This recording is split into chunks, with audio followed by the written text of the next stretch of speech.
श्री सत्यनारायण व्रत कथा के लिए पूर्णिमा व संक्रांति के दिन स्नानादि से निवृत्त होकर पूजागृह में आसन पर बैठकर श्री गणेश, गौरी, वरुण, विष्णु आदि समस्त देवताओं का स्मरण कर पूजन करें और यह संकल्प करें कि मैं सदैव श्री सत्यनारायण की आराधना तथा कथा श्रवण करूंगा। हाथों में पुष्प लेकर सत्यनारायण का ध्यान करें तथा पुष्प, धूप, नैवेद्य तथा यज्ञोपवीत अर्पित कर प्रार्थना करें। हे भगवान, मैंने जल, पुष्प आदि समस्त सामग्री श्रद्धा व विश्वासपूर्वक आपके चरणों में अर्पित की है। इसे स्वीकार करें। आपको बारंबार प्रणाम है। इसके बाद श्री सत्यनारायण की कथा पढ़े या श्रवण करें। व्रत कथा की पूजा सामग्री क्या है? केले का तना, आम के पत्ते, कलश, धूप, रोली, कपूर, दीपक, श्रीफल, पुष्पहार, गुलाब के फूल, पंचरत्न, पंचपल्लव, चावल, तुलसी के पत्ते, मौसम के फल, पंचामृत में दूध, घी, शहद, शक्कर, दही और नैवेद्य कलावा, यज्ञोपवीत यानी जनेऊ, अंगवस्त्र, वस्त्र, चौकी।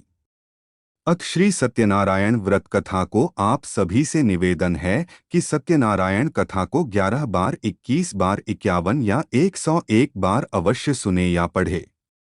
तो जिस काम को सोचकर पढ़ेंगे तो पुराणों में वर्णन किया गया है कि वह काम जल्द पूरा होगा। विश्वास न हो तो करके अवश्य देखना। भगवान नारायण आपकी हर मनोकामना पूरी करेंगे। और एक बात, अगर कथा को पढ़ने या सुनना शुरू करें तो 5 कथा को पूरा करके ही छोड़े, वरना दोष मिलता है।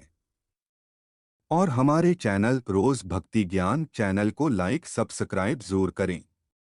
चलिए कथा को आरंभ करते हैं।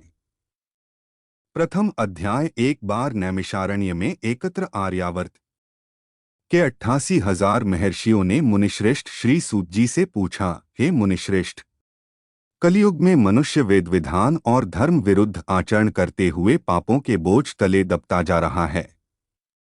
अतः हे मुनिश्रेष्ठ, मनुष्य के कल्याण हेतु ऐसा कोई उपाय बताइए जिससे मनुष्य को पुण्य लाभ हो। तब श्री सूत जी ने कहा, हे ऋषियों, आपने विश्व कल्याण के लिए अच्छा प्रश्न किया है। अब मैं उस मंगलकारी व्रत का वर्णन करूंगा जिसके संबंध में एक बार ब्रह्मर्षि नारद जी ने भी भगवान लक्ष्मी नारायण से पूछा था और उन्होंने नारद जी से जो कथा कही थी, आप उसे सुने। ब्रह्मर्षि नारद जी मानव कल्याण की इच्छा से विभिन्न लोकों का भ्रमण करते हुए पृथ्वी लोक में पहुंचे। वहां अपने अपने कर्मों के अनुसार लोगों को दुखों से पीड़ित देखकर वे बहुत व्यथित हुए और मन में विचार करने लगे कि इन प्राणियों के दुख का निवारण कैसे होगा। जब वह कोई उपाय न सोच सके तो विष्णु भगवान के सामने उपस्थित हुए। वहां नारद जी ने श्वेतवर्ण और भुजाओं वाले शंख, चक्र, गदा और पद्म से सुसज्जित देवों के ईश विष्णु भगवान की स्तुति करते कहा, हे नारायण, आप सर्वशक्तिमान व सृष्टि के पालन करता हैं। आपका कोई आदि, मध्य और अंत नहीं है।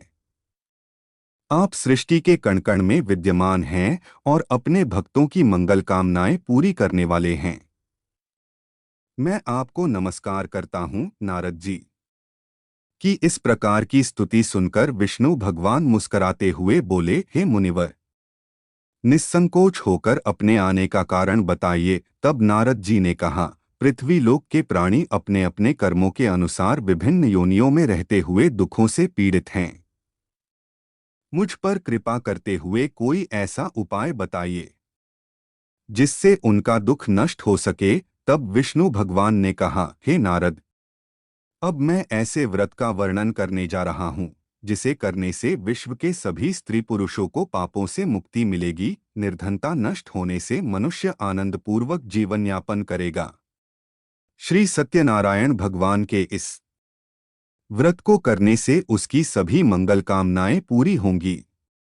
नारद जी ने जब इसके विधि विधान की जानकारी चाही तो श्री नारायण बोले, मनसा वाचा कर्मणा से शुद्ध होकर इस व्रत को मनुष्य भक्ति एवं श्रद्धा भाव से किसी भी दिन यह व्रत कर सकता है। नैवेद्य आदि भक्तिभाव से अर्पित कर ब्राह्मणों को भोजन कराए व दक्षिणा दे। इस प्रकार श्री सत्यनारायण की आराधना करने से सभी कष्टों से मुक्ति पाकर वह धन संपन्न व सुखी होकर आनंदपूर्वक जीवन व्यतीत करता है। अथ श्री प्रथम अध्याय समाप्त। श्री सत्यनारायण भगवान की जय हो।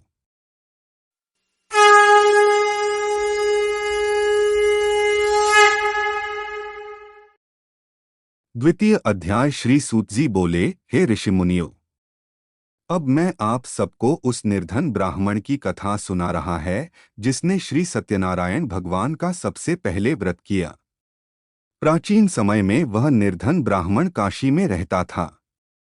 भिक्षा मांगकर वह अपना जीवन यापन कर रहा था। ब्राह्मण की दुर्दशा देखकर ब्राह्मणों से प्रेम करने वाले श्री सत्यनारायण भगवान ने एक दिन बूढ़े व्यक्ति का रूप परिवर्तित कर उसके पास जाकर आदर से पूछा, हे ब्राह्मण देवता, तुम इस तरह घर घर भिक्षा मांगकर अनेक कष्टों को सहन करते हुए कैसे जीवन यापन कर रहे हो? दरिद्र ब्राह्मण ने कहा, हे मित्र, आय का कोई साधन न होने के कारण मैं भिक्षा मांगकर अपना जीवन यापन कर रहा हूँ। निर्धन ब्राह्मण की बात सुनकर बूढ़े व्यक्ति ने कहा, हे मित्र, श्री सत्यनारायण भगवान का व्रत करने से सभी कष्टों का निवारण हो जाएगा।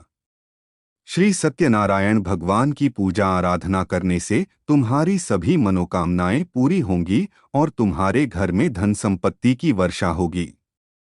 ब्राह्मण को व्रत करने की विधि बताकर सत्यनारायण भगवान अंतर्धान हो गए।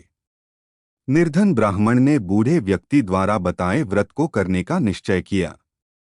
उस रात उसे नींद नहीं आई। वह व्रत करने के बारे में ही सोचता रहा और रात भर श्री सत्यनारायण भगवान का स्मरण करता रहा। प्रातः उठकर सत्यनारायण भगवान का व्रत रखने का निश्चय करता हुआ निर्धन ब्राह्मण भिक्षा मांगने के लिए निकल पड़ा। उस दिन ब्राह्मण को भिक्षा में बहुत धन मिला। घर लौटकर उसने अपने आसपास के लोगों के साथ श्री सत्यनारायण भगवान की पूजा करने व उन्हें व्रत कथा सुनाने के बाद सभी को प्रसाद देकर स्वयं भी प्रसाद ग्रहण किया। कुछ ही दिनों में उसकी निर्धनता दूर हो गई। उसके घर में धन धान्य की वर्षा होने लगी। हे श्रेष्ठ मुनियों, अब मैं आपको उन लोगों की भी कथा सुनाता हूँ जिन्होंने उस ब्राह्मण से श्री सत्यनारायण भगवान की व्रत कथा सुनकर यह व्रत किया और उनके कष्ट दूर हुए। धन संपत्ति से संपन्न उस ब्राह्मण ने हर माह नियमित रूप से व्रत करते हुए जब अगले माह श्री सत्यनारायण भगवान का व्रत किया तो उस व्रत में बहुत से बंधु बांधव और मित्र शामिल हुए। उसी समय एक बूढ़ा लकड़हारा वहां से गुजरा। उसे बड़ी प्यास लग रही थी, अतः जल पीने की इच्छा से बूढ़े लकड़हारे ने लकड़ियों के गट्ठर को जमीन पर रखा और घर के आंगन में पहुंचकर उस ब्राह्मण से पूछा, हे ब्राह्मण देवता, आप यह किसका पूजन कर रहे हैं? इस व्रत के करने से क्या लाभ होता है? कृपा करके मुझे सब बताइए। बूढ़े लकड़हारे की बातें सुनकर उस ब्राह्मण ने कहा, मैं अपने बंधु बांधवों और परिचितों के साथ श्री सत्यनारायण भगवान की पूजा कर रहा हूँ। इस व्रत को करने से श्री सत्यनारायण भगवान की अनुकंपा से निर्धनता दूर होती है और संसार के दुखों से मुक्ति मिलती है। ब्राह्मण से इस व्रत का वर्णन सुनकर बूढ़ा लकड़हारा बहुत प्रसन्न हुआ और मन ही मन सत्यनारायण भगवान का व्रत करने का निश्चय किया। चलते हुए लकड़हारे ने मन में सोचा, आज लकड़ियां बेचने से जो धन मिलेगा उस धन से मैं श्री सत्यनारायण भगवान की पूजा करूंगा। ऐसा विचार करने से उस दिन लकड़हारे को लकड़ियों के अधिक रुपए मिले। लकड़हारे ने उन रुपयों से केले, घी, दूध, दही, गेहूं का आटा और शक्कर खरीदा। घर लौटकर लकड़हारे ने देवों की प्रिय काशी नगरी में श्री सत्यनारायण भगवान की पूजा की। उस पूजा में उसके परिवार के व आसपास के लोग भी सम्मिलित हुए। श्री सत्यनारायण भगवान की पूजा और व्रत कथा सुनने के बाद लकड़हारे ने प्रसाद बांटकर स्वयं भी प्रसाद ग्रहण किया। सत्यनारायण भगवान की अनुकंपा से लकड़हारे के घर में धन धान्य की वर्षा होने लगी। उसकी निर्धनता दूर हो गई। श्री सत्यनारायण भगवान की पूजा करते हुए लकड़हारा आनंदपूर्वक जीवन यापन करता हुआ अंत में मोक्ष को प्राप्त कर वैकुंठ धाम को चला गया। अथ श्री द्वितीयोध्याय समाप्त।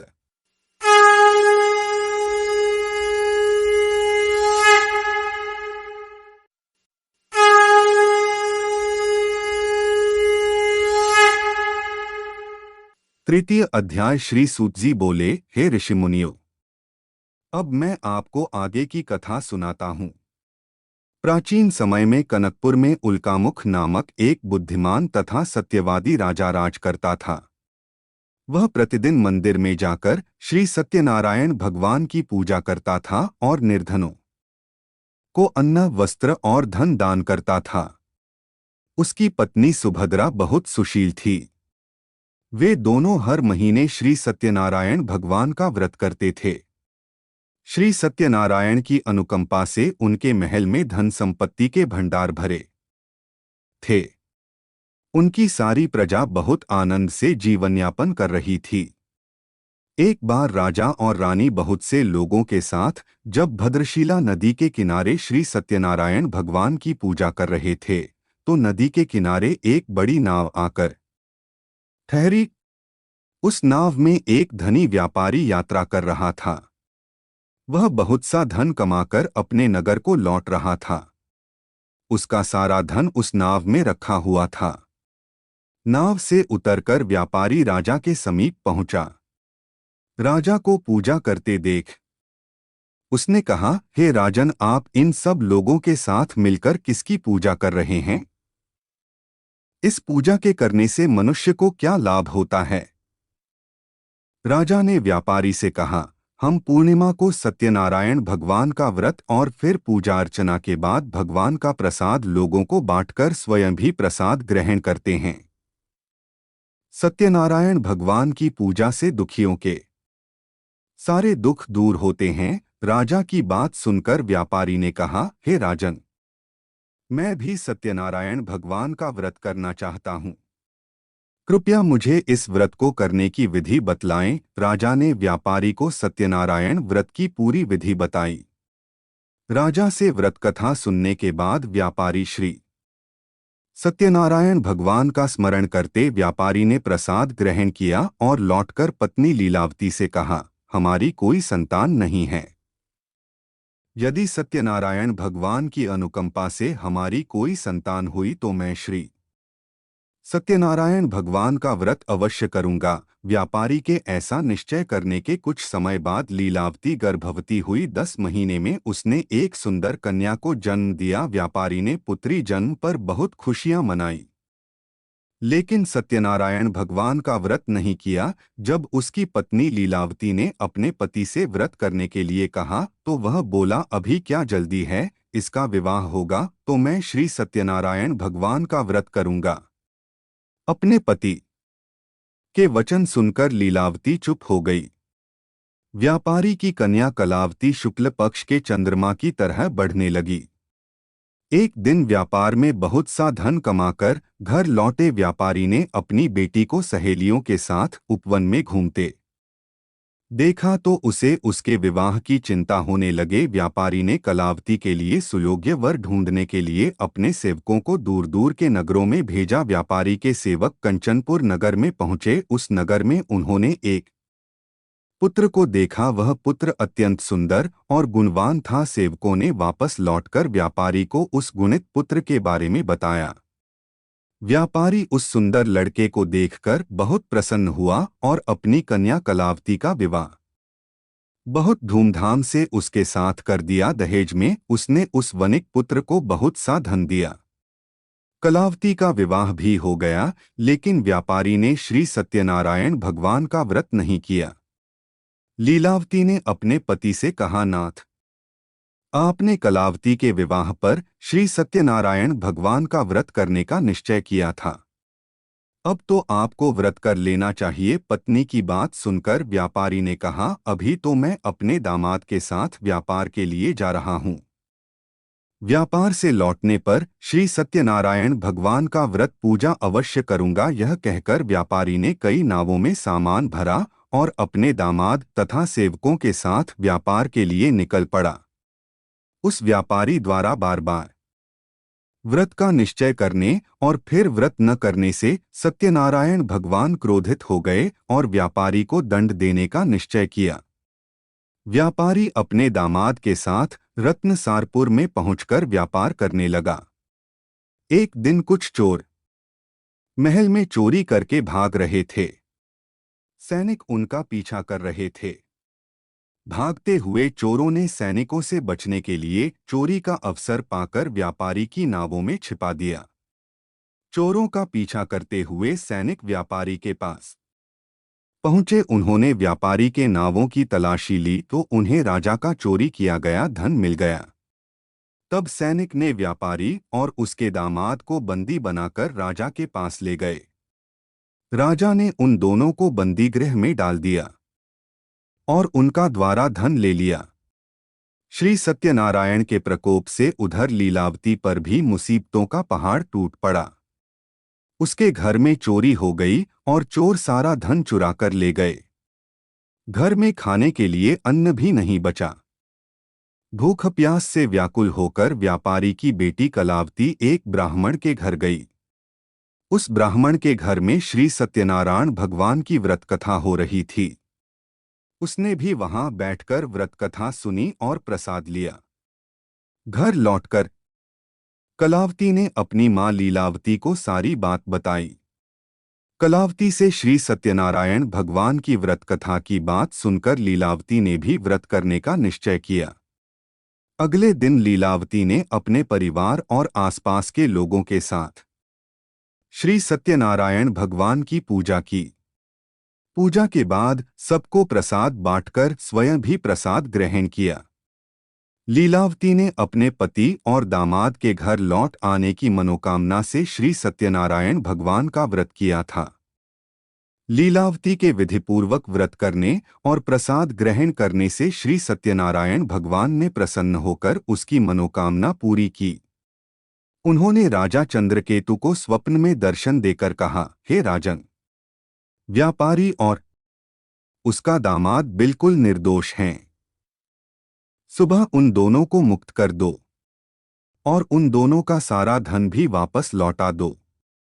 यदि तुमने ऐसा नहीं किया तो मैं तुम्हारा सारा वैभव नष्ट कर दूंगा। इतना कहकर श्री सत्यनारायण भगवान अंतर्धान हो गए। सुबह होते ही राजा चंद्रकेतु ने अपने मंत्रियों और राज ज्योतिषी को रात के स्वप्न की बात बताई तो सबने व्यापारी और उसके दामाद को छोड़ देने के लिए कहा। राजा चंद्रकेतु ने तुरंत उस व्यापारी और उसके दामाद को छोड़ दिया। उनका सारा धन भी वापस कर दिया।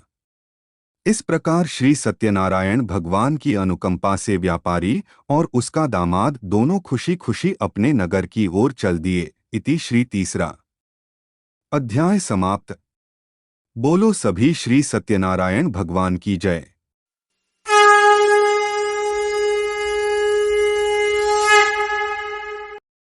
चतुर्थ अध्याय। श्री सूत जी बोले, उस व्यापारी ने अपने दामाद के साथ शुभ मुहूर्त में नावों द्वारा रत्नसारपुर प्रस्थान किया।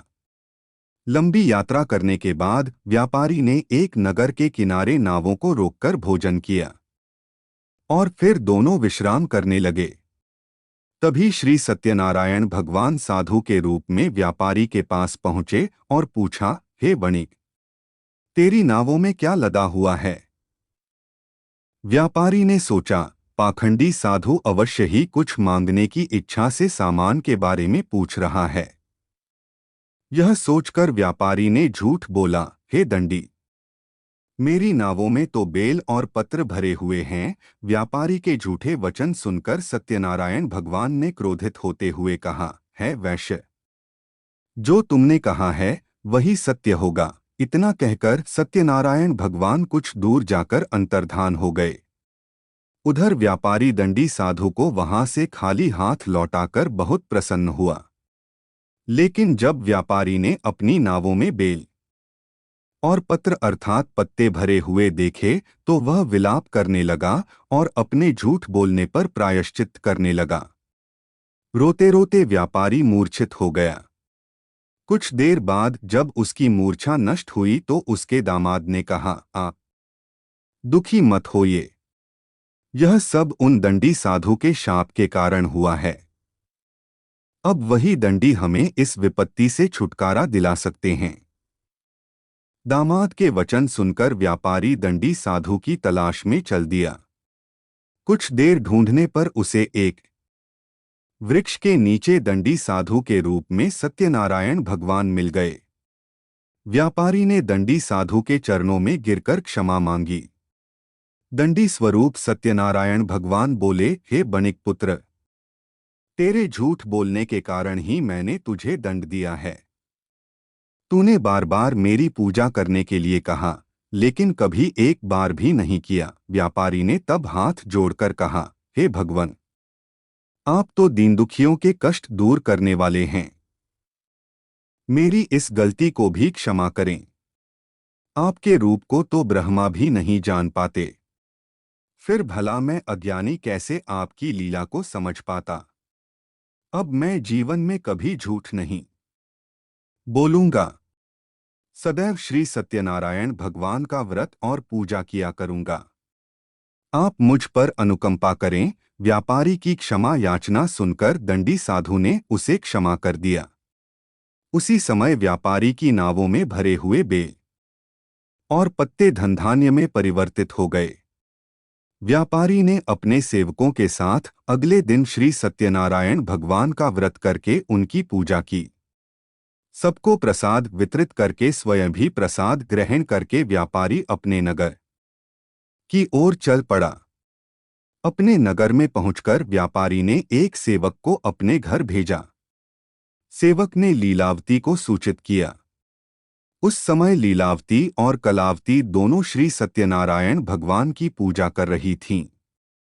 पति और दामाद के लौट आने का समाचार सुनकर लीलावती ने पूजा पूरी करके प्रसाद ग्रहण करने के बाद कलावती से कहा, बेटी मैं नदी किनारे जा रही हूँ, तू भी प्रसाद ग्रहण कर, शीघ्र ही आजा। कहकर लीलावती नदी की ओर चल पड़ी, परंतु कलावती पति से मिलने की खुशी में प्रसाद ग्रहण किए बिना ही घर से निकलकर नदी किनारे जा पहुंची। उसके प्रसाद ग्रहण न करने के कारण सत्यनारायण भगवान क्रोधित हो गए हैं। उन्होंने व्यापारी की नावों को नदी में डुबो दिया। अपने पति को वहां न देख कलावती ने रोना शुरू कर दिया। तब व्यापारी ने कहा, पुत्री अवश्य ही तुझसे कोई भूल हुई है, इसलिए श्री सत्यनारायण भगवान ने तुझे दंड दिया है। तब व्यापारी ने सत्यनारायण भगवान से प्रार्थना की है, भगवान मेरे परिवार के किसी स्त्री पुरुष से कोई भूल हुई हो तो उसे अवश्य क्षमा कर देना। तभी आकाशवाणी हुई है, वणिक पुत्र तेरी कन्या मेरा प्रसाद ग्रहण किए बिना ही चली आई है।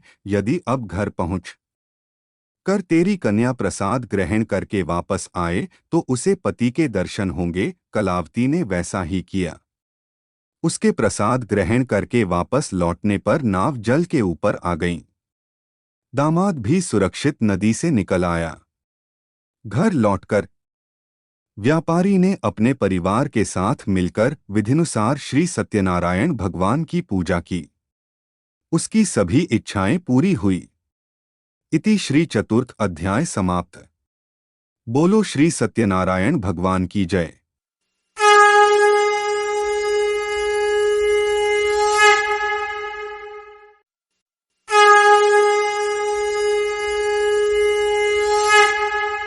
पंचम अध्याय। श्री सूत जी बोले, हे ऋषि मुनियों, मैं और भी कथा सुनाता हूँ। कौशलपुर में एक राजा था तुंगध्वज। प्रजा उसकी छत्रछाया में आनंद पूर्वक रह रही थी। राजा तुंगध्वज अपनी प्रजा के सुख दुख का बहुत ध्यान रखता था। लेकिन एक बार उसने सत्यनारायण भगवान का प्रसाद ग्रहण नहीं किया। तब सभी को चिंताओं से मुक्त करने वाले, धन संपत्ति से भंडार भरकर प्राणियों को जीवन के सभी सुख देने वाले श्री सत्यनारायण भगवान ने राजा को प्रसाद ग्रहण न करने का दंड दिया। एक दिन राजा तुंगध्वज जंगल में हिंसक पशुओं का शिकार करने निकला था। शिकार का पीछा करते हुए वह अपने सैनिकों से अलग हो गया और देर तक हिंसक जानवरों का शिकार किया। अतः कुछ देर विश्राम करने के लिए वह एक वृक्ष के नीचे बैठ गया। समीप ही कुछ चरवाहे श्री सत्यनारायण भगवान की पूजा कर रहे थे। राजा ने उनके पास से गुजरते हुए सत्यनारायण भगवान को नमस्कार नहीं किया। चरवाहों ने राजा को पूजा के बाद प्रसाद दिया तो राजा ने प्रसाद भी ग्रहण नहीं किया और घोड़े पर सवार हो अपने नगर की ओर चल दिया। राजा जब नगर में पहुंचा तो देखा कि उसका सारा वैभव नष्ट हो गया। श्री सत्यनारायण के प्रकोप से राजा निर्धन हो गया। तब राजा ज्योतिषी ने राजा से कहा, महाराज, आपसे अवश्य ही कोई भूल हुई है। अगर आप उस भूल का प्रायश्चित कर लें तो सब कुछ पहले जैसा हो जाएगा। राजा को तुरंत अपनी भूल का स्मरण हो आया। अतः मंदिर में जाकर राजा ने श्री सत्यनारायण भगवान से क्षमा मांगी और उनकी पूजा की। पूजा के बाद प्रसाद ग्रहण करने से श्री सत्यनारायण भगवान की अनुकंपा से चमत्कार हुआ। राजा का खोया वैभव पुनः लौट आया। श्री सत्यनारायण भगवान की अनुकंपा से जीवन के सभी सुखों का भोग करते हुए अंत में राजा मोक्ष को प्राप्त हुआ। श्री सत्यनारायण भगवान के व्रत पूजा को जो भी मनुष्य करता है उसके सभी दुख चिंताएं नष्ट होती हैं। सभी मनोकामनाओं को प्राप्त कर मनुष्य मोक्ष को डोट प्राप्त कर सीधे वैकुंठ धाम को जाता है। श्री सूत जी ने कुछ पल रुककर कहा, हे श्रेष्ठ मुनियों, श्री सत्यनारायण भगवान के व्रत को पूर्वजन्म में जिन लोगों ने किया उन्हें दूसरे जन्म में भी सभी तरह के सुख प्राप्त हुए। वृद्ध शतानंद ब्राह्मण ने पूर्वजन्म में सत्यनारायण का विधिवत व्रत किया तो दूसरे जन्म में सुदामा के रूप में भगवान की पूजा करते हुए अंत में मोक्ष को प्राप्त कर वैकुंठ धाम को चला गया। उल्कामुख राजा अगले जन्म में राजा दशरथ के रूप में मोक्ष को प्राप्त करके वैकुंठ को गए। व्यापारी ने मोरध्वज के रूप में जन्म लिया और अपने पुत्र को आरे से चीरकर भगवान की अनुकंपा से वैकुंठ को प्राप्त किया। राजा तुंगध्वज अगले जन्म में मनु के रूप में जन्म लेकर सत्कर्म करते हुए मोक्ष को प्राप्त कर वैकुंठ धाम को चले गए। हे ऋषि मुनियों, श्री सत्यनारायण भगवान का व्रत और पूजा मनुष्य को सभी चिंताओं से मुक्त करके अंत में मुक्ति पाकर मोक्ष प्रदान करता है। इति श्री पंचम अध्याय समाप्त। बोलो श्री सत्यनारायण भगवान की जय।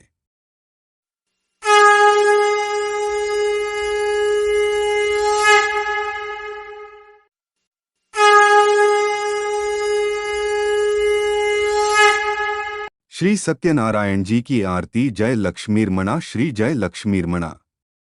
सत्यनारायण स्वामी जनपातक हरणा।